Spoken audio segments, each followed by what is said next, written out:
So what do three people have in common? One's an ultra runner who took up marathon swimming because his knees were crook, and he swam the English Channel, I think from north to south New Zealand and an island in New York. A teacher who's worked in an Aboriginal community for 4 years, has written a book about his favourite football team, Liverpool, and has made a movie script called Molcool, and a teacher who enjoys 6 kilometres running and he likes geography. The answer is the NRL, and that's the only point at which there's similarity, because one's a Manly supporter, the other's a Storm supporter, and the other is an Eels supporter. So, Matty and Kevin, how are you? No, we're battling along all right. Pretty happy with the Storm after Thursday night. Yeah, that was a good win, wasn't it? Oh, yeah, I was pretty happy with that.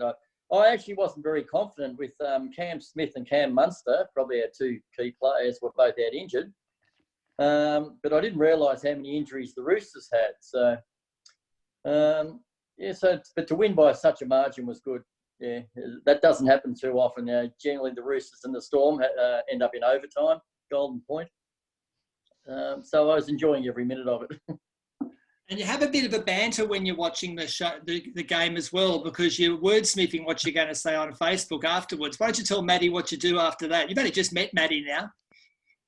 How are you, Matty? Yeah, I don't know. You've probably never seen any of my match reports, inverted commas. But I always have a good old dig when Storm win. Always rip into the opposition, and I cop plenty back when Storm lose. That sounds about right for Australia. Yeah. So my comment on the Roosters game was that actually the players were scheduled to turn up to play the Storm, but they went missing, and I put in a police report for missing persons because the 17 individuals weren't cited. We still haven't seen them. That's how bad the scoreline was. Wow, that's pretty good. That's not bad at all. Well, Manly, my poor old team, we've had a lot of injuries, but, we've had 2 or 3 games this year and recently where the teams haven't turned up. Talk about a missing persons report. And we're coached by Des Hasler, and Des Hasler was one of the greats that, never say die, heart bigger than Farlap, and they couldn't stop him, and he coaches that way too. So I'm really shocked. I'm not shocked when we lose. If you lose, you lose. That's fair enough. But when players just don't turn up, and I can't believe it. I can't believe that, poor attitude, if that's the right term, when that's all you do for a living. I mean, that's what you actually get paid to do. Like if I was playing for Manly, I'd turn up every week for free. Wouldn't be that hard. Who are you playing this week, Matty? I think we're playing the Knights. Our season was pretty much gone last week. Good luck to the Warriors. They beat us fair and square, but we made so many elementary mistakes. It was dreadful. So I think our season's already over. And if we lose against the Knights today, it's just cemented. We're there with a concrete overcoat, as the mafia used to like to used to say. I'll get it the right way around. So, Kevin, I think the last time I saw you was at the Canberra Marathon way back in the mid-2000s, and Melbourne hadn't even started their run of winning all those grand finals. What do you think their strength is at the moment? Actually, just I think that was the Gold Coast Marathon from memory. Would that be right? Oh, yeah, 2006. We were all sitting on the median strip. About right. I was just passing through on my way to Townsville. Happened to be marathon weekend, so I did the 10K and then kept driving. So back to my intro. Did you swim the English Channel? A few years ago now, 2009. Did you do it once? A long time ago. Once was enough. But once I did that, I found out I actually ran a ferry. So. Yeah.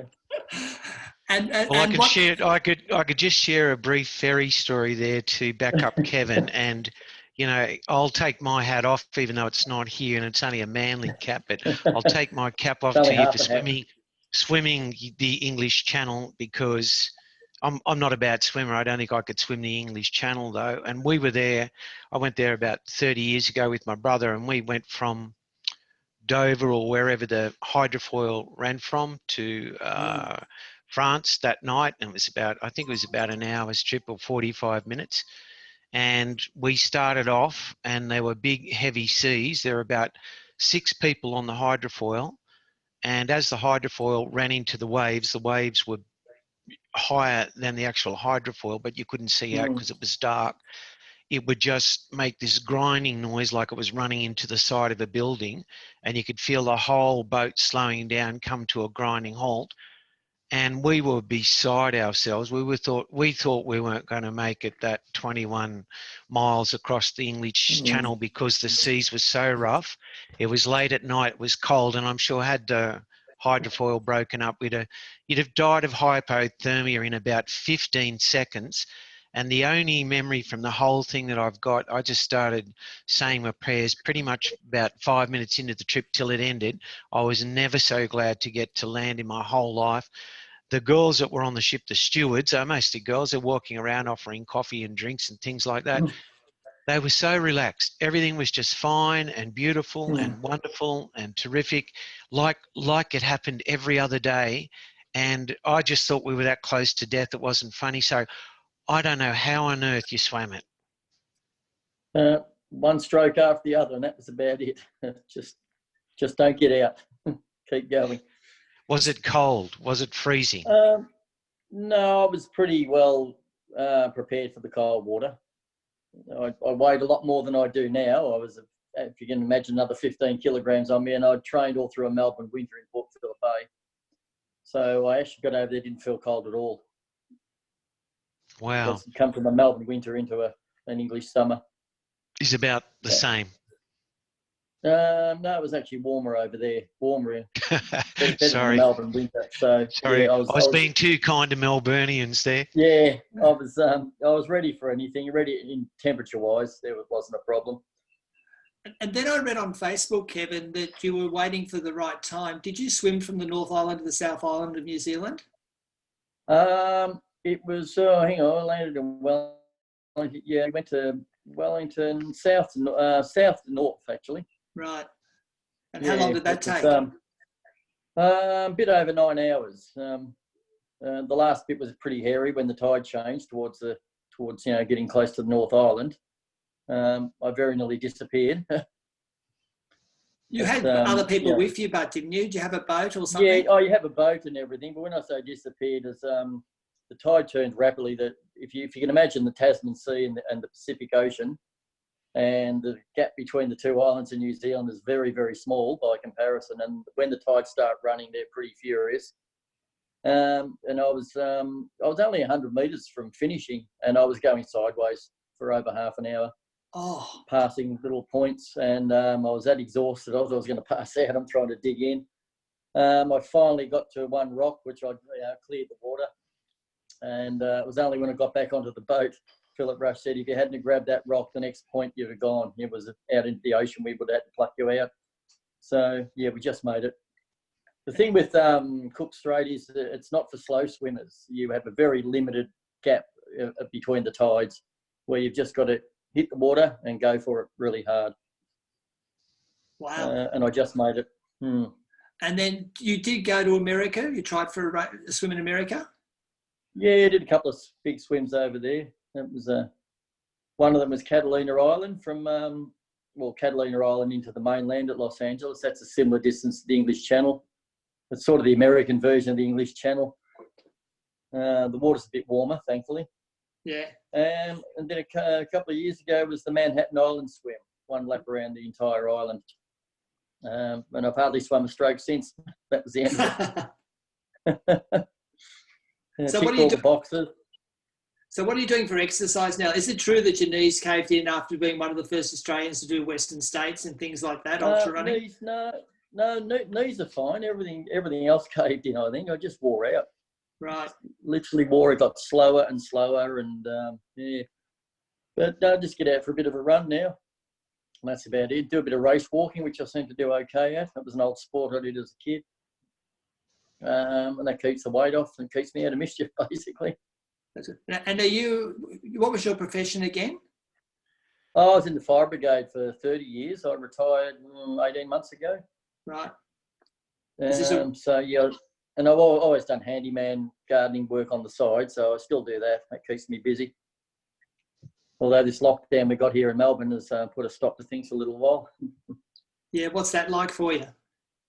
Well, it stopped lawn mowing and whatever for me. It hasn't changed that much. I've got a permit for what they call permitted work. I can still go out and do handyman work if it's of an urgent nature. You can't wait for the 6 weeks or whatever it is.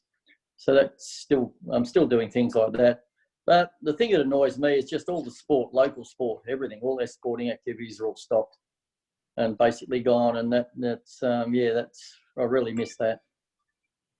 Unfortunately, local football, just seeing kids playing netball or soccer out in the parks and whatever, it's just not happening. Actually, sorry to interrupt. So actually, speaking of soccer, Matty had a go at was it the World Masters in soccer, was it, Matty? Yes, I've been to the World Masters. That was good fun. Yeah, tell us a bit about that. Oh, right. Mm. Well, firstly, I'm just amazed at Kevin's ability to do all those long distance things. That's pretty cool. And I wonder I just wanted to ask him, what's his attraction to those, endurance type events? That's a good question. I've got a bit of a diesel engine, as in just keep going and going, but I was never a sprinter at school. I was always the slowest runner in the sprint, so that's why I thought I'll just try the longer distance, and I think that's just where it started. Other than that, I really can't explain what the attraction is. It's just the satisfaction of finishing is always very high, and that basically is about it. Wow, no, that's awesome. That's really good. I like sort of the endurance events a bit too, except you've got to be, really super fit to do them, of course. Well prepared. You've got to, be very well prepared for it. That's, the logistics of these things to cover all your bases. Make sure your food and your drink are okay. Make sure you got all the right gear, right people, in your camp. That all adds to it. So what's next for you, Kevin? Nothing at the moment. Well, supposedly we're not allowed to run we're not allowed to go more than 5K from home currently in our stage 5 restriction. So I ran 10K this morning, 5K up the path, up the creek track, and 5K back again. But after that, I really don't know. I don't know what's happening with any overseas events or challenges. We can't fly overseas, so I really don't know. There's nothing planned at the moment, and I know a lot of people are in that same boat. I know a lot of people had English Channel swims planned this year. 4 of my friends that managed to get spots in the Manhattan Island swim, they all got hit on the head. And we really don't know what the future holds, whether next year, the year after. I think it could be quite some time before anything starts to happen again. But I'm just quite envious of New South Wales and Queensland, and when we look over at New Zealand, they're all attending sporting events and doing things again, and here we are in Victoria stuck doing nothing. And so how long I don't know. I just got distracted. I can just see that the Gold Coast are up 6-0 against Cronulla on Foxtel at the moment. Oh, really? Yeah. Oh, good. Yeah, well, I've got a couple of Cronulla fans are my friends, so I'll be able to rip into them if they lose. That's all right. But you asked the question about what's happening overseas. There's this new concept, Kevin, that I've seen on social media called FKTs, fastest known times. They've been around for a while, but Killian ran the Fell, the Bob Graham round, and he knocked the record down to 12 hours. I just listened to a podcast on Talk Ultra by a guy called Ian Corliss, and a lady called Beth Pascal just broke the women's record around the Bob Graham round. So there's a lot of, and the Pacific Crest Trail record was just broken recently. Now you've done the Pacific Crest Trail, haven't you? I've run the Angeles Crest 100 miler, and that is on the Pacific Crest Trail. But the Pacific Crest Trail is, as I believe, is from Mexico to Canada. Yeah. Yeah, I do have a friend, their young son at 18 years of age went and hiked the Pacific Crest Trail, which I think was pretty impressive. And one of the Australian runners who's the race director was the race director of the Great North Walk race, he's currently riding around Australia at the moment. Dave Burns, you may remember him. Dave Burns, yeah, of course. So he's currently, I think he's currently hopefully got himself into the Northern Territory. He's out of contact range now. He's got a blog, and the blog has daily photos and maps and a post of where he is. But he also walked the Pacific Crest Trail a couple of years ago, and I followed what he did as well. Yeah, didn't realise that. Yeah. But I'm just wondering, with his ride around Australia, how's he going to go to the Victorian border?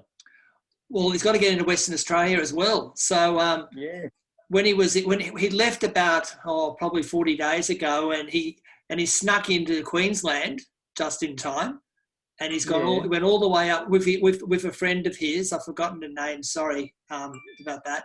And he got all the way up to almost turned around, after Cape York, came back round, and he's gone across the top end of the Gulf of Carpentaria, and he's ducked in to the Northern Territory, and he's heading towards Kakadu at the moment.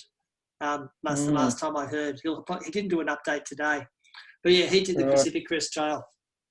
Yeah, well, the New South Wales Victorian border's been locked, and it's going to be locked for a long time, they say. There's 55 crossings all along the border, and they've got them all being patrolled. So I can't imagine how he'd be able to cross that border. Yeah, I suspect you'll have to have an option B.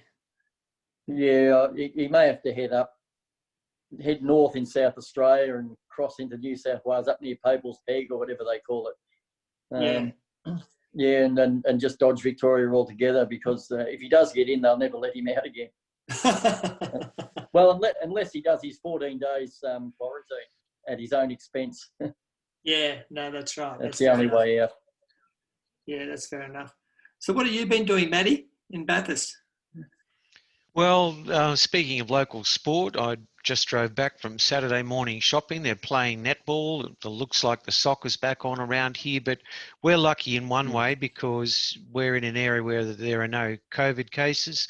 So local sport's back, and that is good to see. A bit like Kevin was saying, you get to see people, just out and about and leading a healthy lifestyle, which is nice, but we'll only have to have a couple of cases that come here from Sydney or anywhere else. And much like the discussion's been going, it'll all be called off again and it'll be stopped.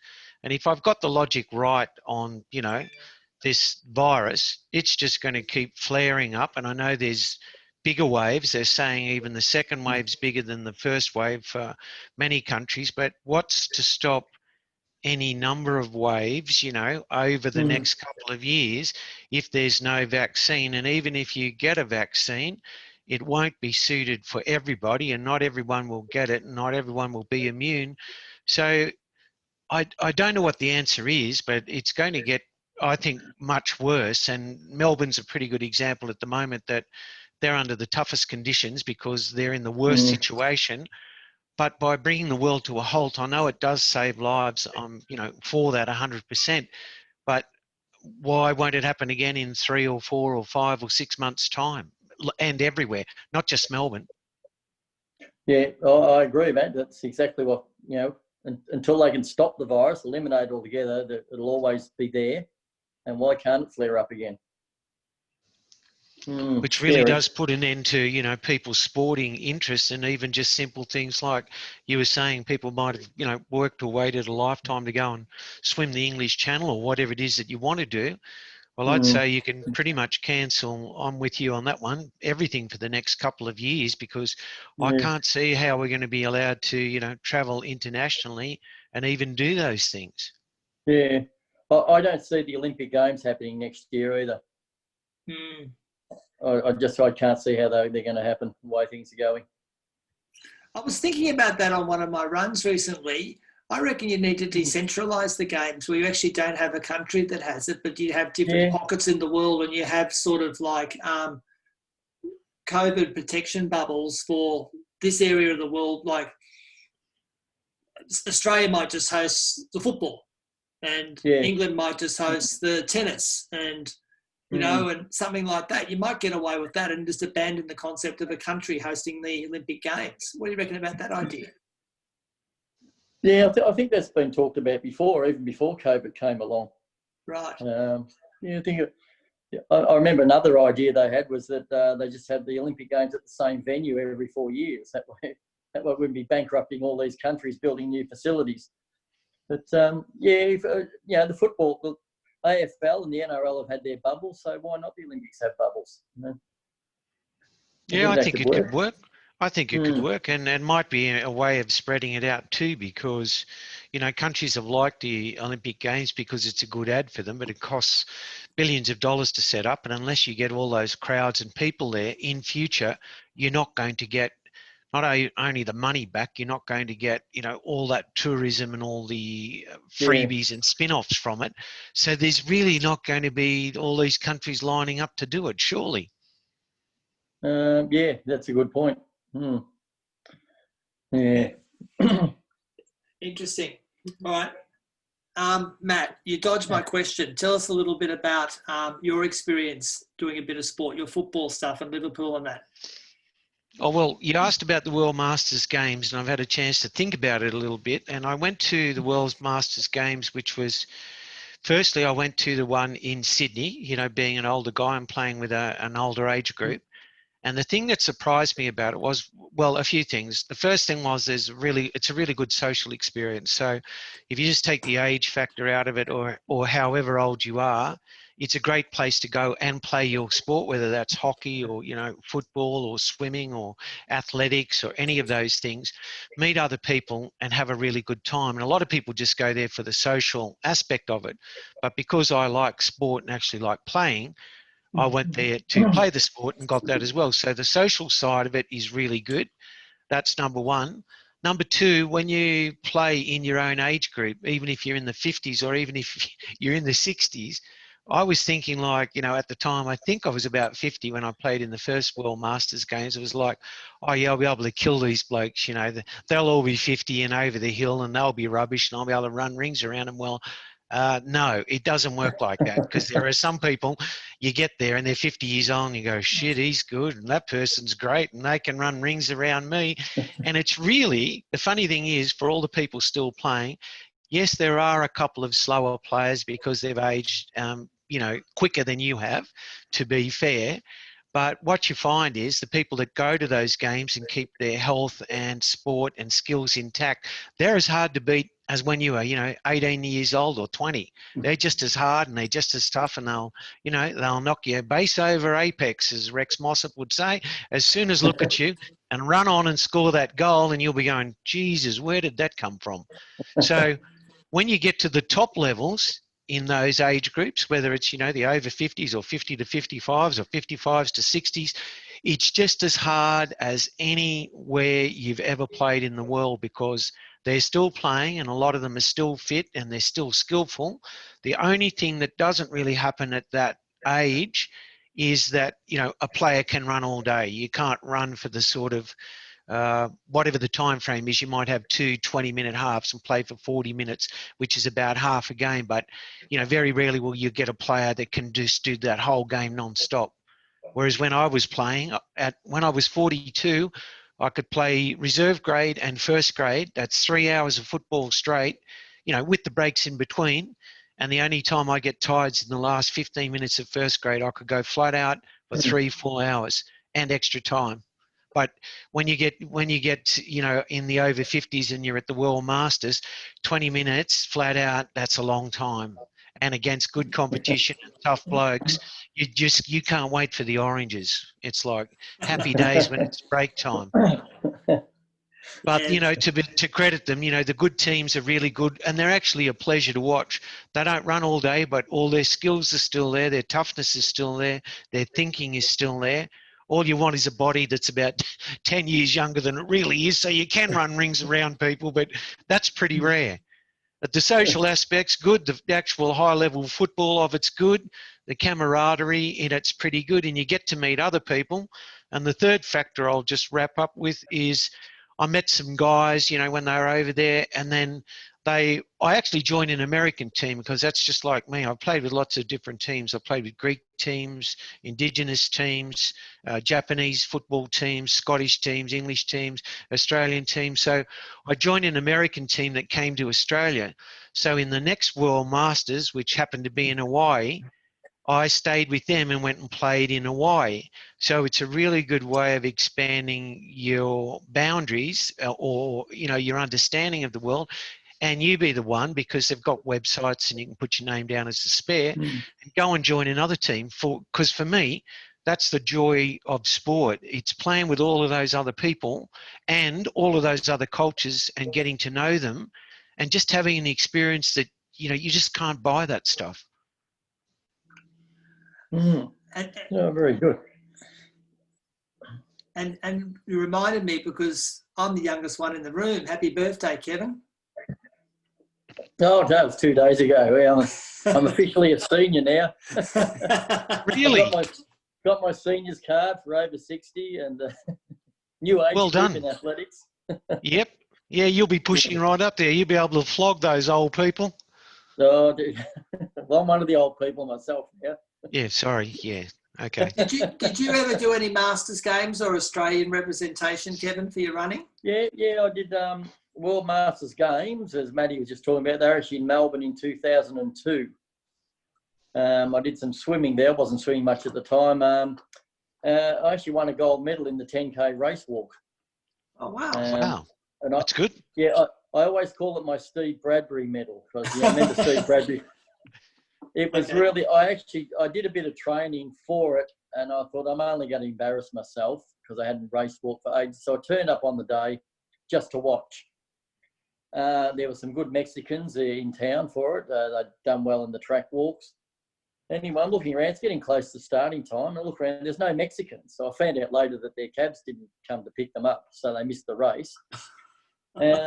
And I looked around and I thought, if somebody was to win a bronze medal in a slow time, that would really annoy me. So I went over to my car, got my runners out and a pair of shorts, and I lined up in the race because I'd paid my entry. And, of course, it's around the 2K loop, and, of course, you get red cards if you're doing the wrong thing. They have a little scoreboard you go past at the end of every loop. And one by one, a couple of competitors ahead of me were getting red cards. Next thing, one of them's disqualified. And to cut the long story short, by the 6K mark, the competitors ahead of me are all disqualified. The Mexicans aren't there, of course, and I'm leading the race with 4K to go. Love it.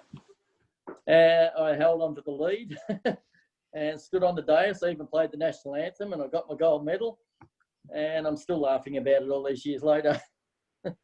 That is awesome. But, Kevin, I just want to know, how much did you have to pay the cab driver? It wasn't too much, actually. Excellent. That's so good. I'd hate to flicked see him a you ripped bottle of off. wine and, Yeah, good work. Well, look, even Steve Bradbury, if I could say it, even his moment. I mean, he was there, he trained for it, and if everyone else fell over, it's his gold medal. And Steve Bradbury said himself, he said, no, he didn't do anything wrong. He goes, he got out there, he skated, he didn't break any rules, so why shouldn't he get the gold medal? Absolutely. Well, I'd take it. I'd be thrilled to bits. He took it in the right spirit too. He took it, jokingly. So he didn't run around saying, "Look at me, I'm the best of the world." He just took it in the right way. And he had been high up on the world stage prior to that, anyway. My understanding was. Yeah, he's pretty good. And he made his living at making skates. So all the skaters in that field were wearing his skates. Well, he should have just, made a better pair for himself. Well, yeah, maybe he made them all those pairs and gave them to them for free. Who knows? Yeah, they did fall over, didn't they? Yeah, they all fell over one by one, crashed into each other. Yeah. Oh, that's good. So you're reading or watching any sporting stuff at the moment, any of you? I'm watching the rugby league. I like the rugby league. I always watch the AFL as well a bit. Some of the rugby, but the rugby at the moment's on a bit of a wind down because, the broken competition and a lot of things that have gone wrong with that. But that'll go through another cycle and come back. But I think the AFL is pretty interesting this year, and also the league for a couple of different reasons. The AFL's got so many low-scoring games, and teams that, were expected to do well didn't, and vice versa. And it's not just COVID-19. That's been a real upside-down season there, and it'll be interesting in the analysis of it, in years to come. to track back and find out why, why some teams just fail so badly, and why teams like even Port Adelaide, I know they got beaten last night by the Cats, but they were leading the comp until then, and they weren't expected to do well at all. What about you, Kevin? Look, the NRL's keeping my sanity. I don't really understand union too well. I know that the fractured competition means that, there's just 5 Australian teams playing, and South Africa and New Zealand are playing amongst themselves. The AFL, I just haven't looked at it at all this year. Not that I even looked at it much, but it seems to be there's a game every night. I know they're playing shortened games, and the thing is, I used to like Australian rules football in the days when they were kicking 20+ goals per game. I have looked at some of the games this year, and I just find it boring. It's just, they're just not scoring. I don't know what the problem is. The way the game's being played, 5 goals to win a game, that's ridiculous. It may as well be soccer. But the rugby league, what I like with the rugby league is they're sticking with their Thursday, Friday, Saturday, Sunday routine of matches, whereas the AFL seem to be every night, and I can't keep up with it. 12-6 for Cronulla now too. Oh, they're in front now, are they? 12-6. Oh. What do you like about the... no, let me reverse the question, Kevin and Matt. How do you think the game's changed? We're all the same vintage. What are the couple of things that's changed so much? Well, I think one thing, like there's a few new rules that came in this year which I actually liked, and there's some that I don't. But the obvious one was, the set restarts and the single referee. And I've said for years the single referee was better, because you just got, even if your team lost and there was, so-called poor refereeing, at least it was out of one person's mind rather than two. Because I've been so off the rugby league for the last 2 or 3 years, I don't even know why I was still watching it till this year. And then when it went back to one referee, it improved dramatically, because there's just less bias, and they seem to be more consistent. And even though you do get a couple of bad calls, I mean, every team gets a couple of bad calls. Sometimes it may even cost you a game. It was so bad 2 years ago. I did an analysis, and I used to watch the game for the first 5 to 10 minutes, and I could tell in that 5 to 10 minutes who was going to win based on the refereeing, and I had a 75% strike rate. So I just watched the game for 5 to 10 minutes, watched the way the referee was refereeing, and I could pick 3 out of every 4 games just on how bad the refereeing was or how biased it was. And I think that's the blight of the game. It's a lot better this year. They haven't fixed up the bunker stuff yet, and I don't know why, because they've got replays, they've got slow motion, they've got time to make a decision. And all of this stuff they go on with in rugby league about, speeding the game up and more, hurry up and make a decision. It's just ridiculous. There's players out there killing themselves at 1,000,000 miles an hour. I wouldn't care if it took 7 minutes to decide whether it's a try or not properly, but just decide it and get it right. But they want to make a decision in, 8 seconds, and sometimes you actually can't tell. So I just don't know what this big rush is all about. The rugby league players on the field are exhausted. I would think that they'd think it's terrific that it's taking 2, 3, 4 minutes to make a decision. And you don't have to have play for every single second of that 80 minutes for it to be a good game. But if you get the call wrong, to me, that just ruins the game. So for me, I do like a couple of the changes, but I still don't think the refereeing's as good as it can be. No one plays the ball. No one stays on the spot. There's still forward passes, but they're policing it better than they've done for about 5 years. And if they just got back to basics and did those well, I think you'd have an even better game. What about you, Kevin? Over to you, Kev. Yeah. No, you covered all bases there, mate. No, I do like the set restarts. That's exciting from a spectator's point of view, but it's exhausting the players. So I remember that when the season restarted and they brought in this new rule, you'd see after 20 or 30 minutes of play, all the players had been bent over, exhausted, because they just weren't getting the breaks. Something that Trent Robinson and Craig Bellamy have all spoken about, and I think it's right, is faster, the less breaks, it's making players more susceptible to injury. And I think every club in the NRL now has got a long injury list, which is I'm not sure what the answer is there. But I do like the return to one referee because, well, it certainly means you won't have that. You can't have that farcical incident happen again, like in the grand final last year when they called 6 again. And yeah. No, that was terrible. And that to me spoils the game. I mean, even if your side wins because you get that, bad call or that good call, for me, I get no pleasure out of winning off a bad call ever. I mean, there's plenty of people who do, but if you don't win fair and square, for me, there's no point in playing any game. Yeah, true. But I just think last year's grand final was an embarrassment to the NRL. And I've got no alliance to either side. I just like to go and see a good game. But it just and when the ball hit the trainer early in the game, what stupid rule gives the ball back to the team who infringed? That was a real blight on the whole game. But those two things can't happen now. The NRL did quietly change that rule about hitting the trainer.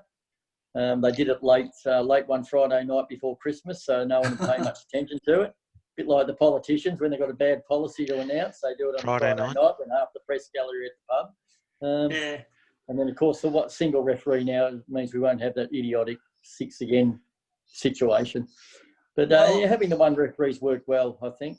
And could we just, I've said this for a couple of years now, but of course it goes nowhere, and it could work in a real court of law as well as, the sport of rugby league or anywhere. And I just call it, there's a better name out there somewhere, but the common sense law.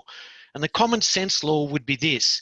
There's all the rules of the game, like you're saying in that grand final.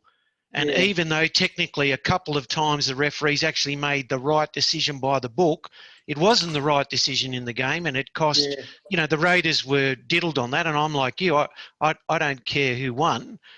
I just wanted to see a good game. But if you had the common sense rule that the referee could invoke, he could just say, I'm invoking the common sense rule, which is, that affected the play or that didn't affect the play. So I'm not ruling on it, or I'm going to rule whatever the right decision is. And that rule could supersede all other rules. And it's just common sense. Common sense, well, guys, Zoom's going to cut us off in a minute. So I've only got 40 minutes. So really good to have a chat. I think we're going to call this the Matty, Plew and Kevin show. Kevin, what do you like on 3 o'clock on Saturday afternoons most week? It varies, but at the moment I'm free because of our lockdown. I'm usually at an athletic event on a Saturday afternoon somewhere, but our whole season's been cancelled this year. So, so Saturday afternoons are pretty free, I guess. All right, Matty, what about you? Well, I'm free, but usually a bit later, from about 3:30. 3:30 or 4 suits me a little bit better because I try to go for a walk before then, just